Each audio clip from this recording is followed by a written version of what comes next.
तस्सुस में अफसोसनाक खबर से आपको आगाह किया जा रहा है। बस्ती बुहड़ में नामालूम अफराद की फायरिंग से नौजवान शदीद जख्मी हो गया।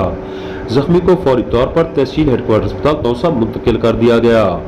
अहम और अफसोसनाक खबर से आपको आगाह किया जा रहा है। तौसा शरीफ के नवाही कस्बा बुहड़ में नामालूम अफराद की फायरिंग से मोहम्मद एहसन वल्द गुलाम हसन कौम सजरानी शदीद जख्मी हो गया। रेस्क्यू जराये के मुताबिक नौजवान सीने में गोली लगने से जख्मी हुआ है। रेस्क्यू 1122 ने जख्मी मोहम्मद एहसन को फौरी तौर पर तहसील हेडक्वार्टर अस्पताल तौसा मुंतकिल कर दिया। थाना सदर पुलिस ने मौका पर पहुंचकर नामालूम मुलजमान के खिलाफ कार्रवाई शुरू कर दी।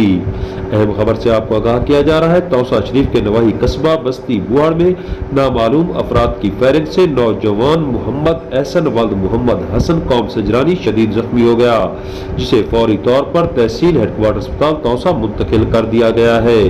थाना सदर पुलिस ने नामालूम अफराद के खिलाफ कार्रवाई शुरू कर दी। सुहेल शहजाद, तौसा न्यूज़, तौसा शरीफ।